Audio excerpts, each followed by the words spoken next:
Okay, Mr. Mayor, we are now live. Please go ahead. Thank you, Madam Clerk. I'll call a meeting to order. Welcome, everybody. Approval of the agenda. Does anyone have anything they want to add to the agenda? Nothing. I have a recommendation here that the agenda be approved as presented. Moved by Peter, second by Barry. Is there any discussion on the motion before us? Could you be more clear, Peter? I just heard. Sorry, I couldn't hear you, Dwight. I wasn't sure what you said, but all I heard was woof. I'm in favor. Madam Clerk, you want to take the vote? Or show of hands? As we can see, all of our members, a simple show of hands is fine in this scenario. Okay, all in favor? It's carried. Moving on. Declaration of interest. You can clear anytime you see fit during the meeting. Minutes of the previous minutes. I have a recommendation that the minutes of the Police Service Board meeting held on February 9th, 2021 be approved.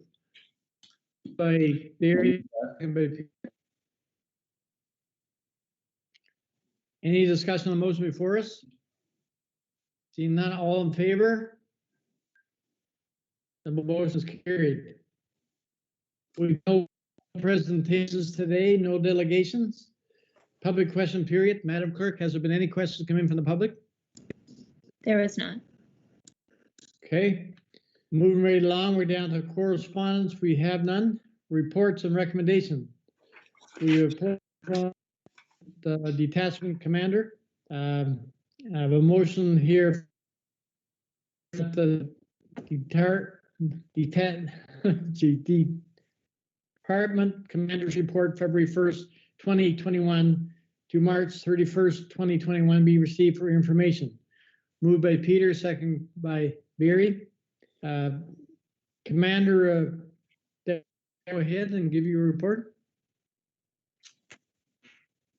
Thank you, Mr. Chair. I'm getting a little bit of cutting out, so I'm not sure if anybody else is getting that as well, but hopefully you can hear me fine.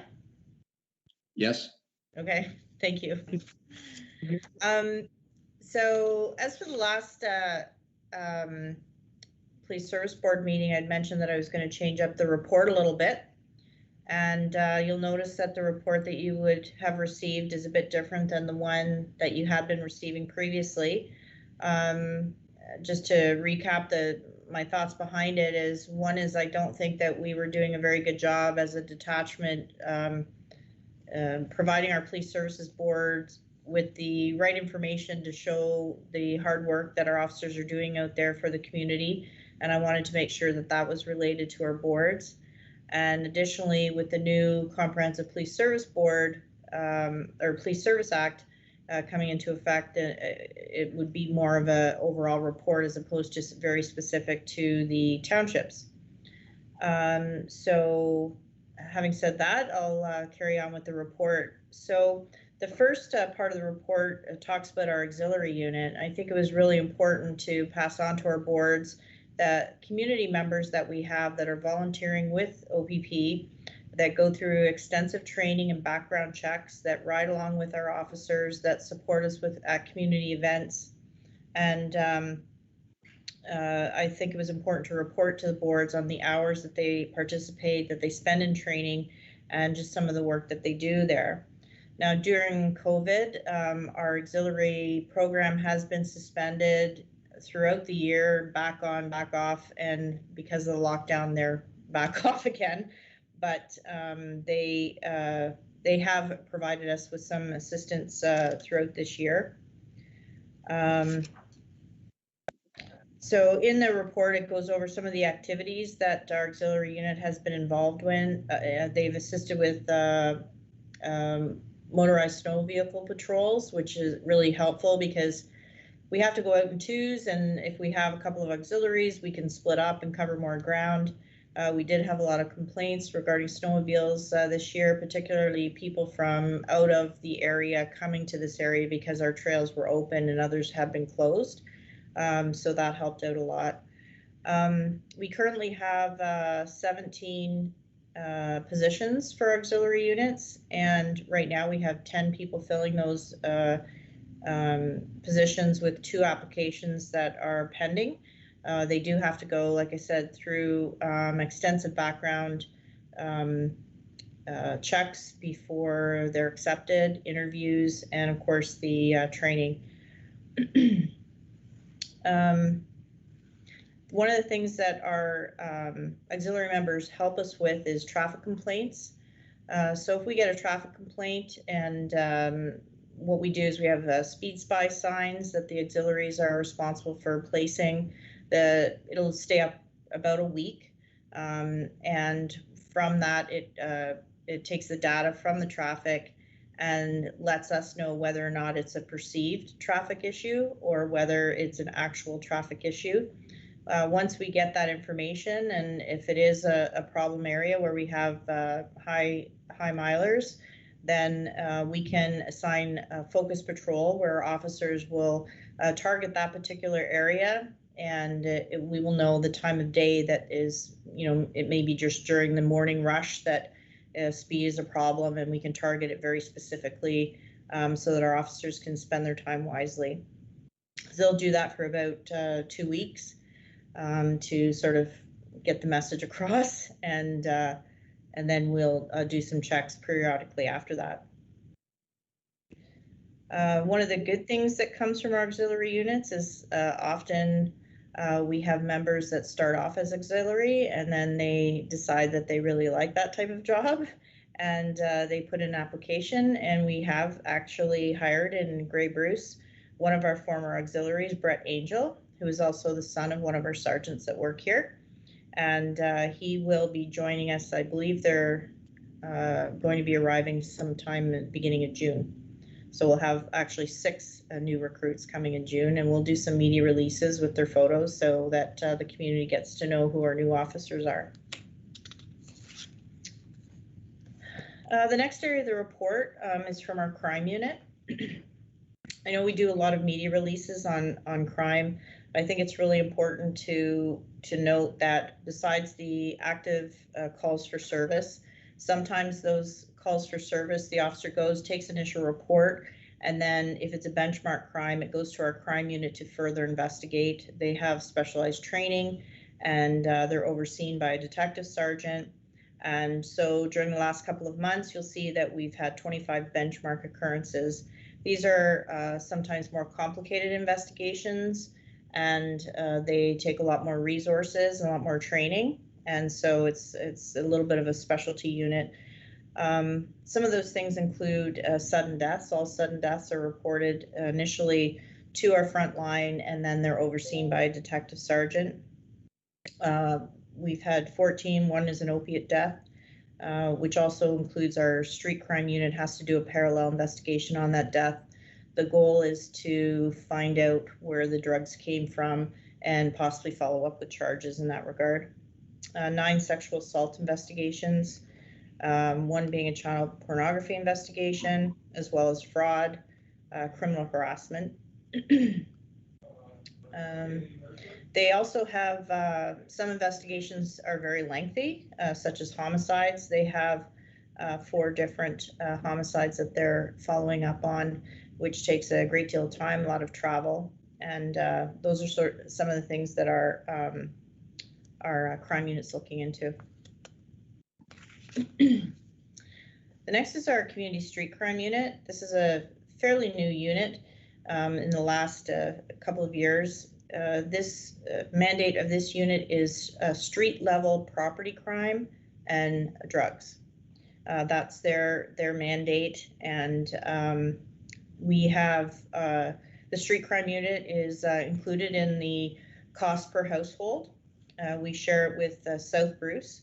It's 1 detective sergeant and 3 detective constables. And what they've included in this report is some of the recent investigations that they've been involved in, and some of the charges that they've laid, and also they've attached a monetary value to either recovered property or the costs to the drugs that have been seized in this area. And sometimes you'll just see by this report that the street crime unit works alongside other units and sometimes takes them outside of the area. But it's important to understand that they may be outside of the area making arrests or doing warrants, but the whole reason why they're involved in the first place is because those drugs saw their way to our community.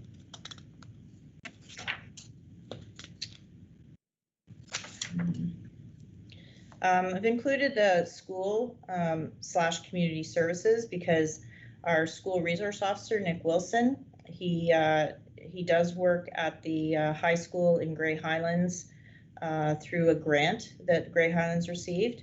But part of his job also is community services.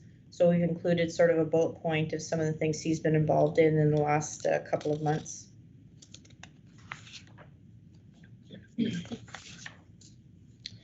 I've also included some statistics from our court bureau because I thought it was important that for every charge that we laid, there's a ton of paperwork that goes on after the fact.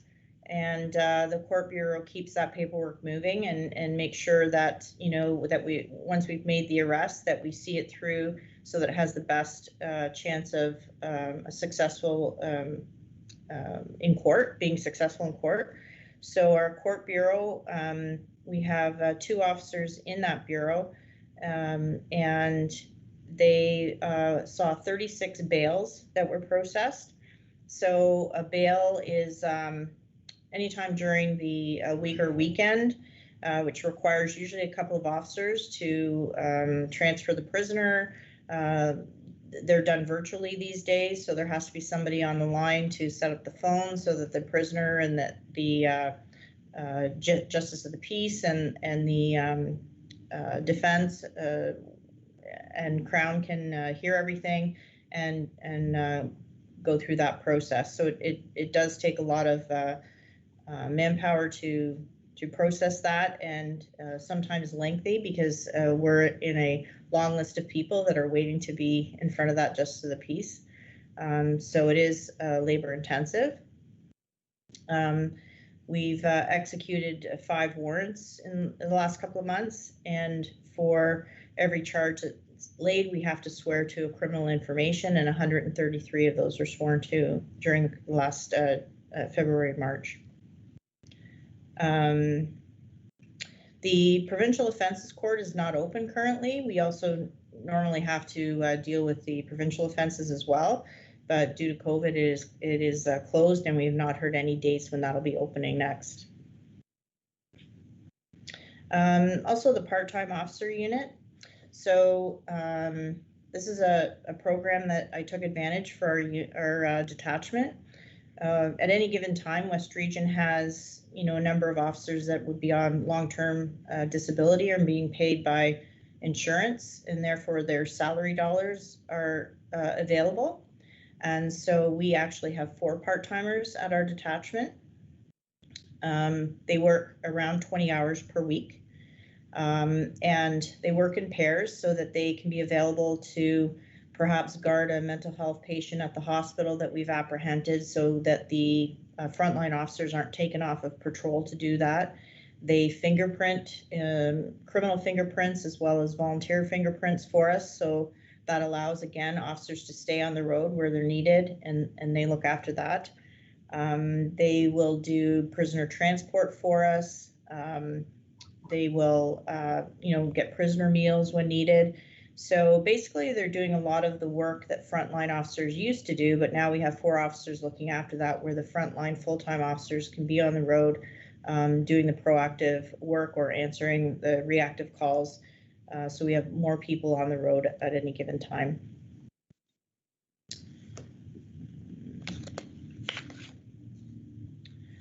The media, I think that's not new to your report. Our media officer does also community service work as well, but several media releases in the last couple of months.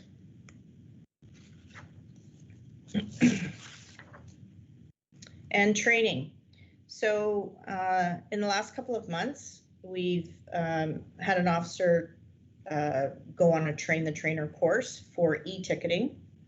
And so just some of the highlights for e-ticketing. So this is where we have a printer in our cruisers. We have a swipe station for the driver's license. It streamlines the ticketing process, where it might take 15 to 20 minutes to issue 1 or 2 tickets at the side of the road, now takes a couple of minutes to do. This electronic version transfers the information into our reporting system, so the officer does not have to come back and then do a complete report on the ticket they just issued. There's a lot less room for error, human error on that, because it's a swipe card as opposed to an officer making a mistake when you're writing out several tickets at the side of the road. It's better for officer safety. You know, when you're sitting down in your car, your head's down, it's a natural reaction when you're writing a ticket, but this way with a swipe card, you don't have to be doing that. It also, one of the things that I'm really looking forward to, we're able to get reports from that electronic information. So I know that in the last week, I think the number was up to about 500 tickets that we've issued this week alone. So the number of traffic stops are going to be higher. The enforcement levels are going to be higher, and it's just more efficient system. So we have about half of our officers now trained, and the training will continue until every officer is trained in e-ticketing.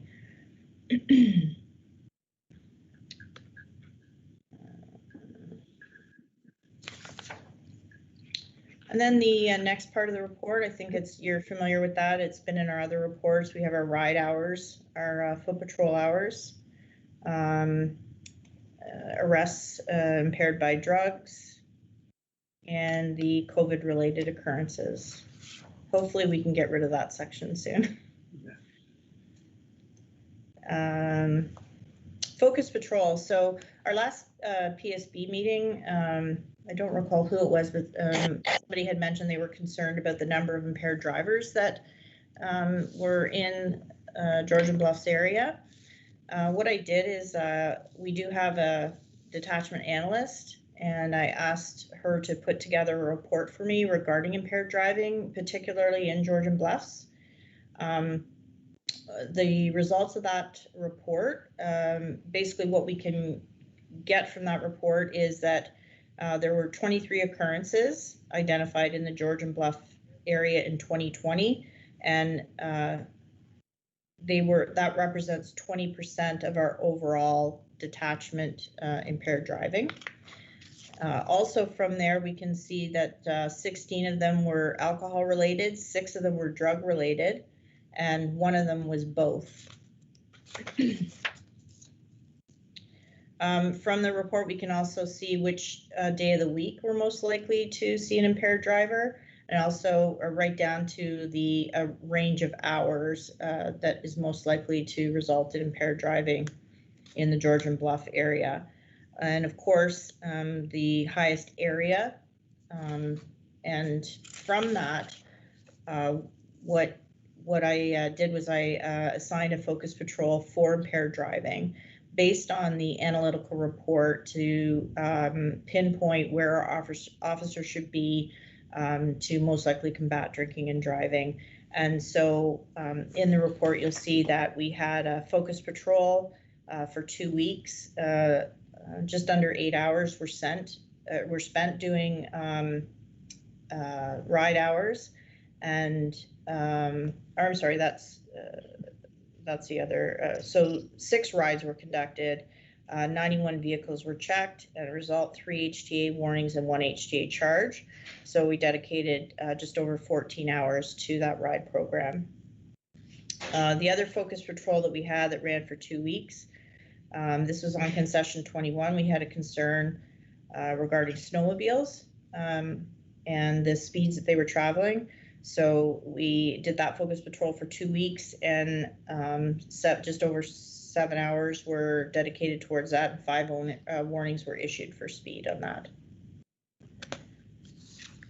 And yeah, the report, the change in the report is ongoing.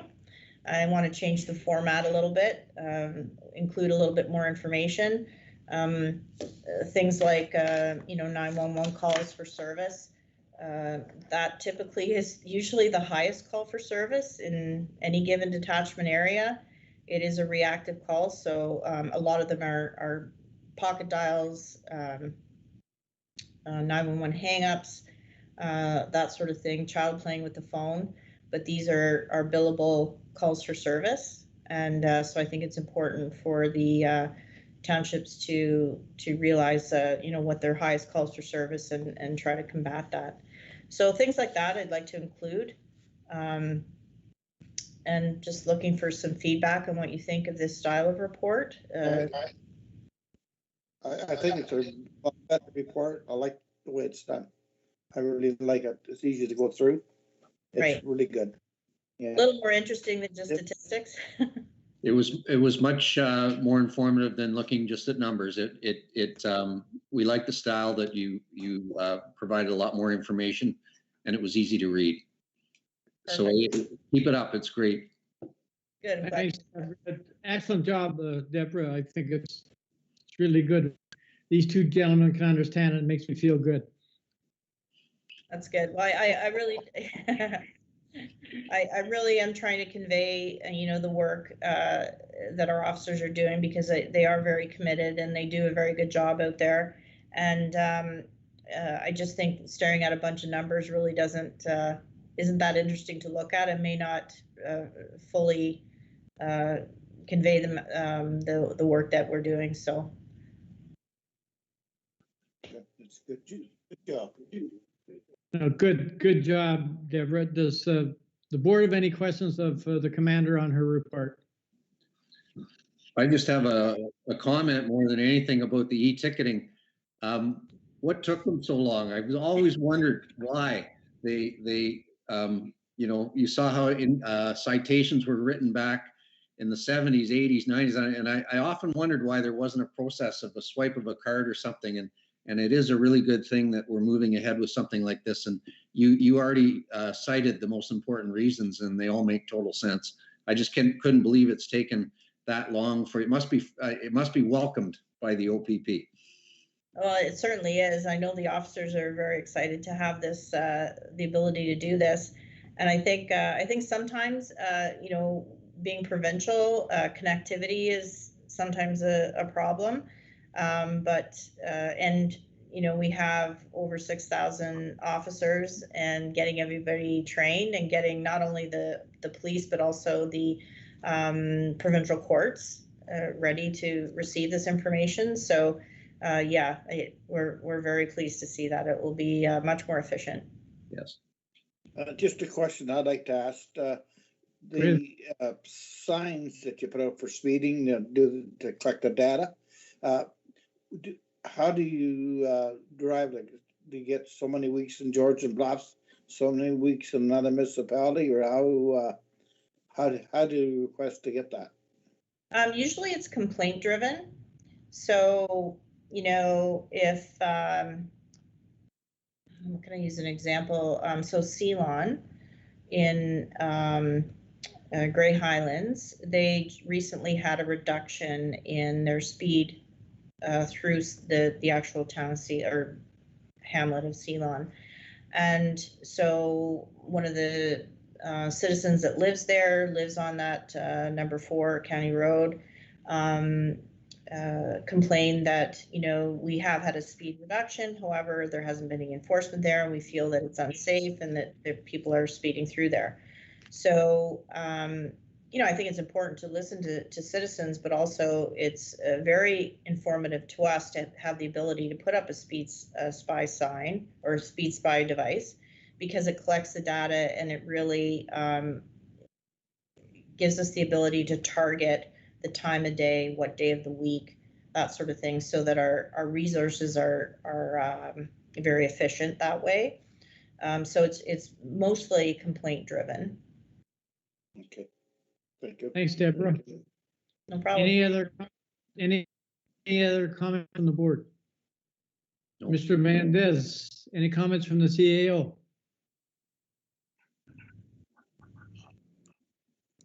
Sorry, thank you, Mr. Mayor. I would just like to compliment Deborah. I think it's a great report. I think it's easy to read. I thought your analysis was excellent.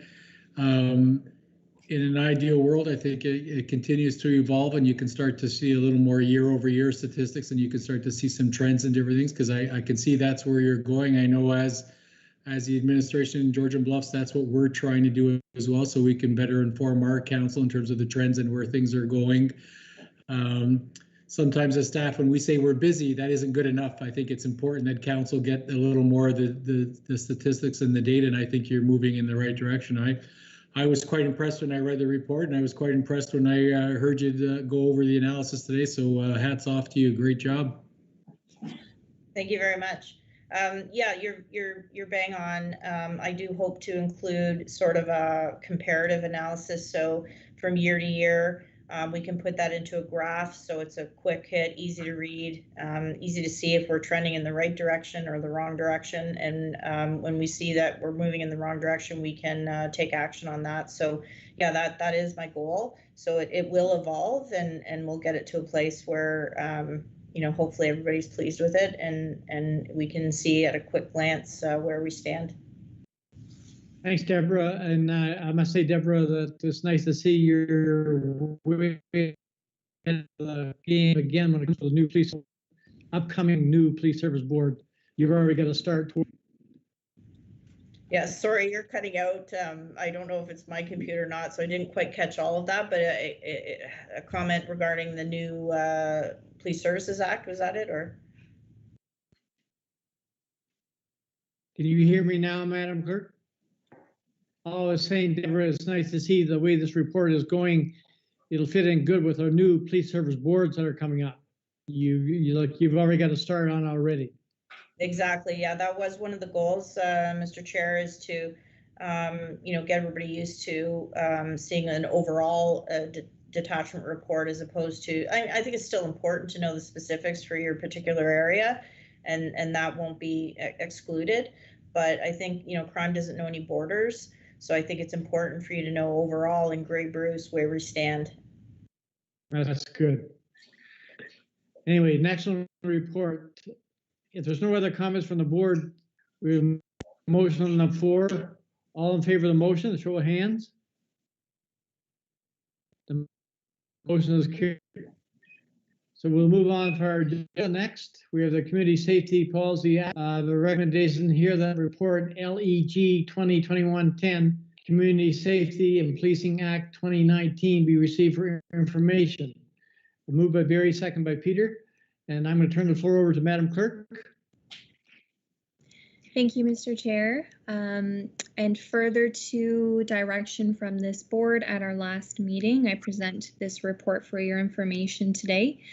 On March 18th, staff received correspondence from the Ministry of Solicitor General outlining amendments that we have all talked about previously to the Police Services Board, done by the Community Safety and Policing Act. So what the changes proposed to do is to dissolve all Section 10 and 5.1 boards in favor of a joint board system, being a joint board for the Grey Bruce detachment. So considering this joint board for Grey Bruce, it would include ourselves, the Township of Chatsworth, Municipality of Meaford, Municipality of Grey Highlands, Township of Southgate, Town of South Bruce Peninsula, and Town of North Bruce Peninsula. In addition to that, it would also include the Saugeen First Nation. As a note, the Saugeen First Nation is the only party that has the opportunity to opt out. The municipalities do not.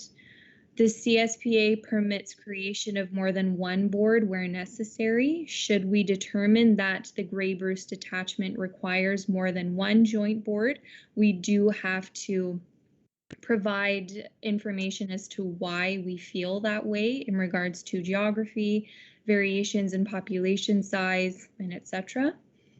So per the report, the ministry is requesting that all of the affected parties come together to work collaboratively to create a proposal for submission to the ministry by June 7th of this year.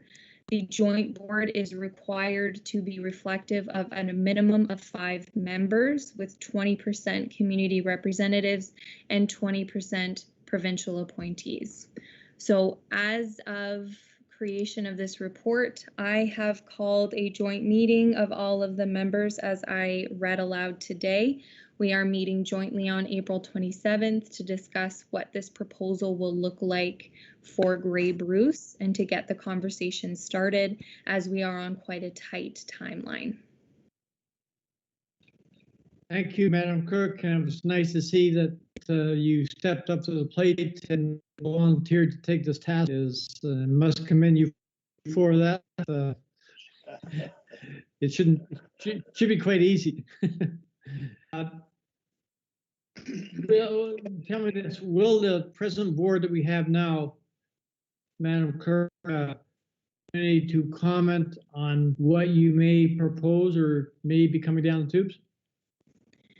Thank you, Mr. Mayor, and through you to the board. I do intend to have these conversations jointly with the other municipalities, develop some form of a joint proposal, and then have a report similar to this forwarded to all of the impacted municipalities for their information again, prior to circulating the proposal to the ministry. So yes, you will be circulated on whichever decision we do come to. However, due to the timelines, there won't be a lot of opportunity for collaboration. I appreciate that, but my biggest concern is the province in any meetings I've ever attended said to be at least one member from every municipality, including the first.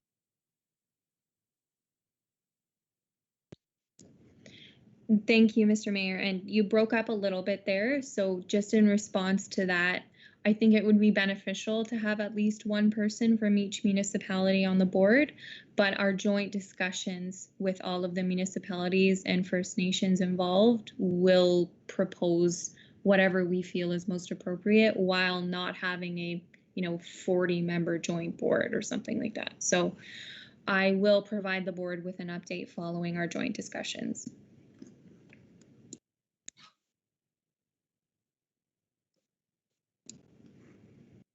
And Mayor Burley, are you still with us? I don't know. Need a better internet connection. At this time, if there's any other questions of the board, I'd be happy to field them. One of my questions was, has a joint discussion taken place yet? And you've answered that for me, so no, that's fine. It'll evolve from here. Yeah, could there, with the large geographic area, could there be more than one board set, like, for the area? Or not? That's correct, yes. There could be more than one joint board should we propose to do so. But as I said, we would have to provide justification as to why we are proposing more than one board. All right, okay. I think Sorry, Brittany. I think the only justification mentioned in the report would be like the geography size of it and whether Grey Bruce would warrant that or not. You'd have to discuss that. Yeah. Okay, I'm back, Madam Clerk. I had to have a rest, I guess. There you are. I got sort of part of the answer to that. I assume your comment, Madam Clerk, was that we're going to look at possibly more than one board. Is that what I heard, or? So at this point, the discussions are very high level, right? We haven't sat down and really looked at what will work for Grey Bruce as of yet. But when we do have those discussions, we will take all of this into consideration, being how many members per municipality, how do we divvy those members to community appointees and provincial appointees, and if necessary, do we provide justification for a second joint board or a third joint board? I think at this point, we would start the discussions as of one joint board rather than automatically assuming a second. But as I say, those discussions are still pending, and I will provide an update once we have them. Thank you, Madam Clerk. I guess a question for the Commander Anderson. Do you have the final say on the makeup of this board? I have no say in the makeup of the board. I would say I do have a couple of comments, if you don't mind, Mr. Chair. Go ahead.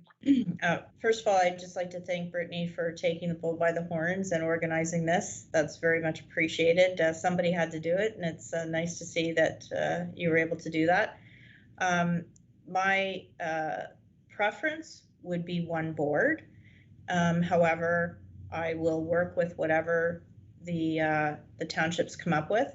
To have representation for the municipalities involved in this, you'd probably be looking at a very large board. Sometimes when you have that many people coming together, it makes for very long meetings, and sometimes it makes it difficult to move forward on items.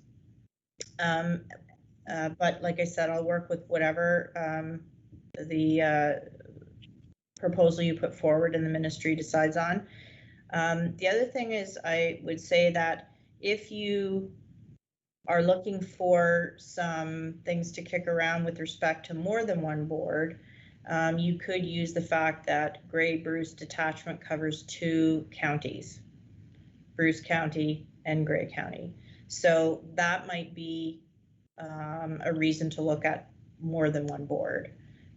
So just putting those items out there for you to ponder on and think about when you're putting together your submission.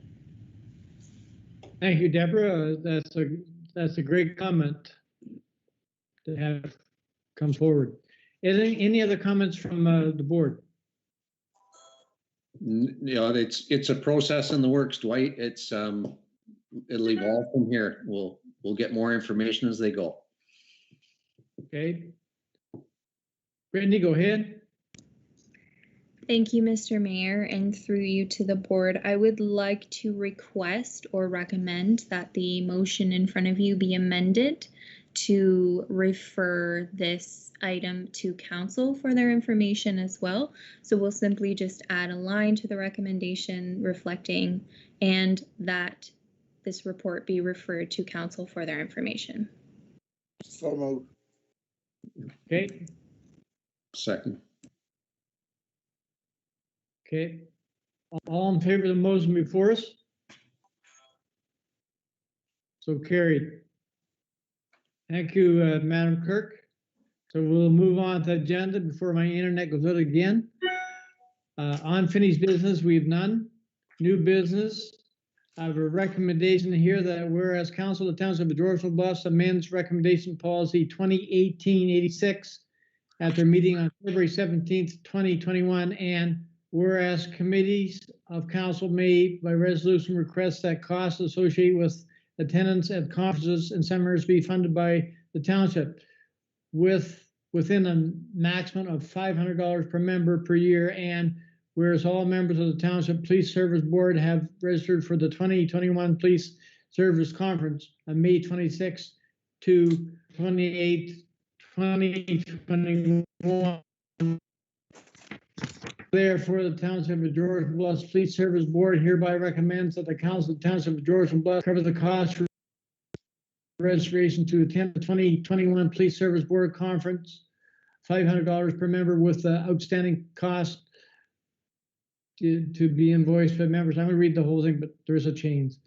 That a report outlining information provided at the conference be referred to council for their consideration. Madam Clerk, I'll get someone to move, put it on the floor, and then we can make the revisions. It's moved by Peter, second by Barry. Now, Madam Clerk, I believe you want to make a revision to the motion. Yes, thank you, Mr. Mayor, and through you to the board. Following publication of this agenda, an error in your registration for the conference was identified in that the costs were incorrect. So therefore, the motion will be amended to remove the $500 per member and reflect $452 per member, and strike with the outstanding cost to be invoiced to the members. So in short, you are well within your $500 limit at $452 per member. Therefore, you will not be charged anything for your attendance at this conference. So for clarity, I will read that line as it will be amended. Now, therefore, the Township of Georgian Bluffs Police Services Board hereby recommends that the Council of the Township of Georgian Bluffs cover costs for registration to attend the 2021 Police Services Board Conference, totaling $452 per member. Thank you, Madam Clerk. Does the mover and seconder agree with that? Yep. Board have any comments? Seeing none, all in favor of the motion before us? Show of hands. It's carried. Our next board meeting will be held on June 8th, 2021. With the upcoming changes, June the 7th to the Police Service Board. Will this happen, Brittany? It's likely that we'll have to call another meeting following my discussions with the joint townships, but I will be in touch with the board to schedule that if necessary. Okay. So Yeah, and I believe there's a zone meeting also on that same date, June 8th. yes, there is. Yeah. So if we have no other business here today, I'll ask for adjournment of this meeting. Moved by Peter, second by Barry. That we adjourn. All in favor? Show of hands. Everybody now adjourned. Thank you, Deborah. Al. Thank you, everyone. Have a good day. Cute. How, I was gonna ask him how he's